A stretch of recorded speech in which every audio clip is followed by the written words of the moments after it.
Hello and welcome to Module 1 of this completely free coaching series brought to you by Coaching Project and me, Stuart Alexander.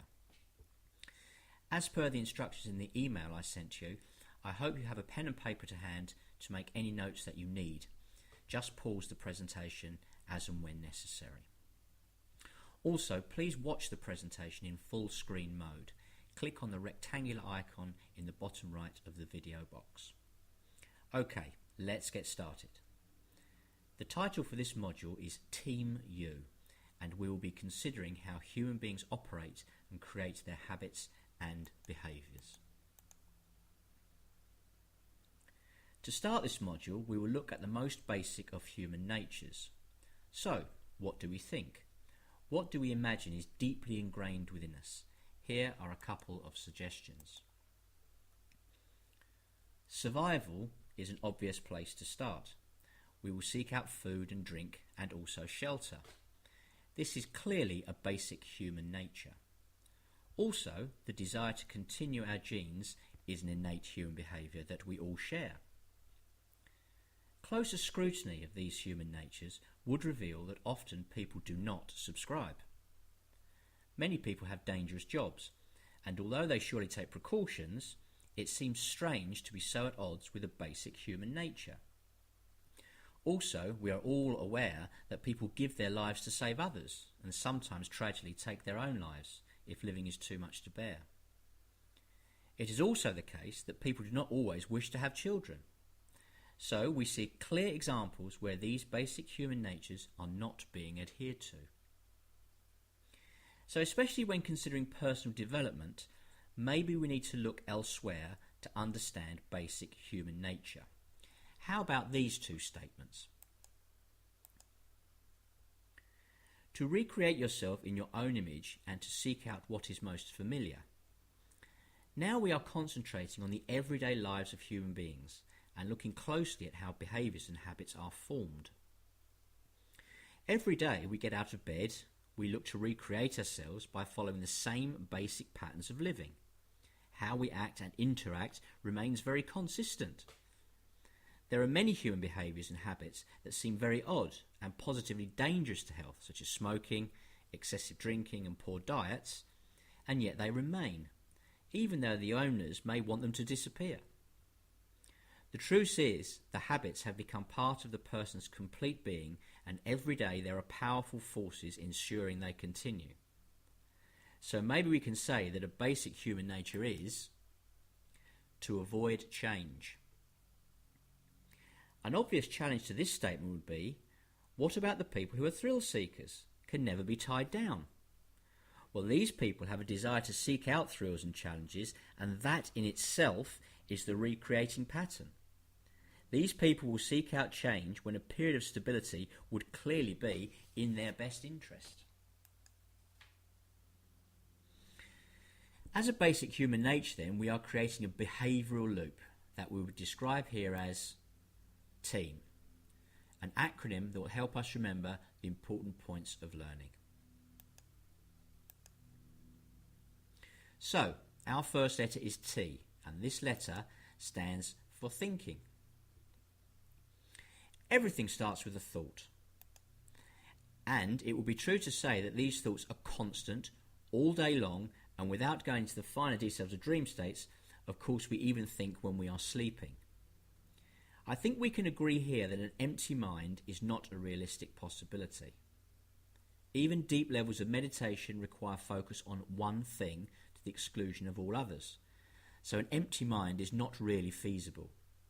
So let's try and categorise these thoughts. They certainly can be positive or negative. Our thoughts will meander along through the day, and there will certainly be good and bad. No real control is being exercised here. We will just be responding to the stimuli of our surroundings or the subjects we are considering. It is also true that a thought can also be real or imaginary. By this I mean, does the thought emanate from a real memory, or are we constructing a possible future yet to be experienced? We are perfectly capable of imagining locations or people that we have not yet seen. The interesting point here is whether we can tell the difference between the two. The constructions are just as lifelike as the memories. This, in fact, is how the technology of hypnotherapy and visualizing works, creating images of a desired future not yet experienced. I've already mentioned the images that accompany the thoughts, but we mustn't imagine they are just visual or indeed visual at all. People construct their images using some or all of their senses, which includes seeing, hearing, touching, smelling and tasting. In fact, when constructing an image, the more of these sensory perceptions we use, the more powerful the image. Let's move on. Our second letter is E, and E stands for emotion. We can state that every thought creates an emotion that attaches to it. This emotion could be happiness, sadness, anxiety, anger, etc., etc. We can also state that this process is automatic and instant. It is true that the emotive content may be quite subtle. If we are thinking of doing the shopping or a mundane task at work, the emotion will be very small, but it is there. What we can establish is the strength of the emotion is adding great weight to the original thought. In the extreme examples of anger and maybe euphoria, we can see that our thoughts are being charged by these emotions. So what happens next? Our bodies will function differently as a result of these emotions. We will see a change in our heart rate and style and pace of breathing, and an overall change in body language, which we'll cover in greater detail in later modules. In turn, our decision making is going to alter. According to the initial thought and subsequent emotion, this will be a very positive or negative occurrence. What is important to grasp here is how automatic this process is. Very little control is being exercised. So what happens next?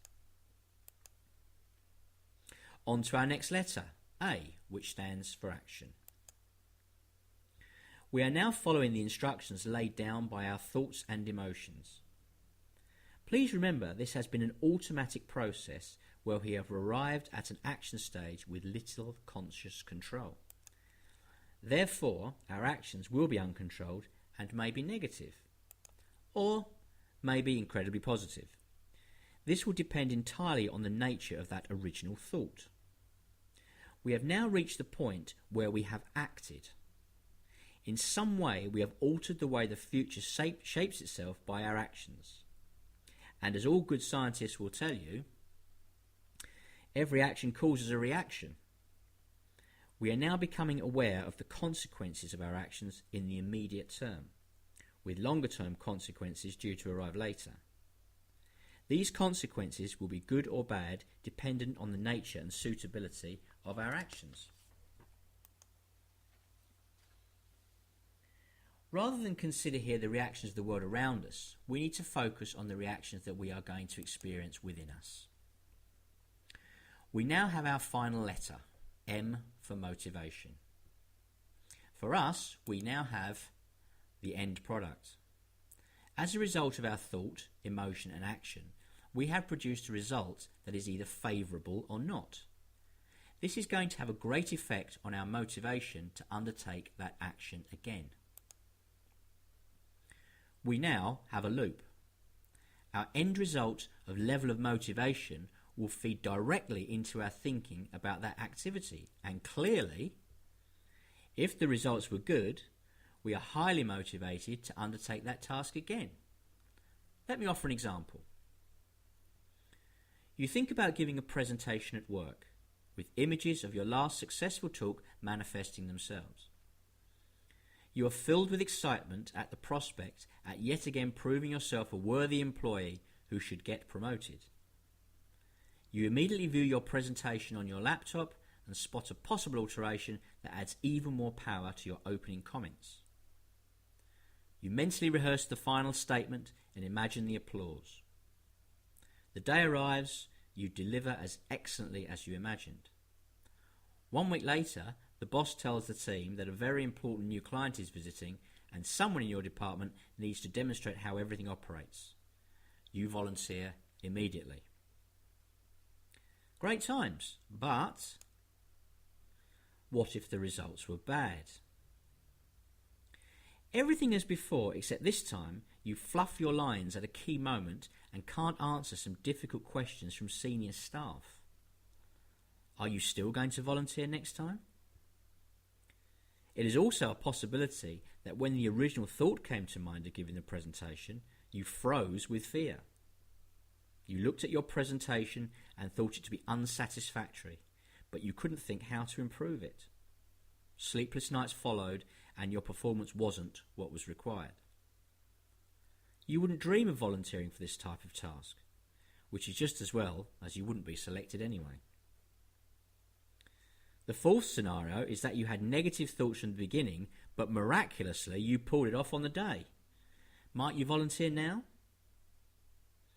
What I've discussed here is clearly a loop, and I'm sure you'll be able to fill in real life examples of how you have been affected by its nature. And the loop will continue positively or negatively. Of this we can be sure, with our habits and behaviours being formed and reinforced along the way. Through this first module, I have set out to explain our basic human nature and how habits and behaviours work their way through a self-perpetuating loop. Please spend the next few days considering your set patterns of behaviour and how this loop directly affects you. What we need to do in the next module is start taking the process of control. I look forward to seeing you then. Thank you.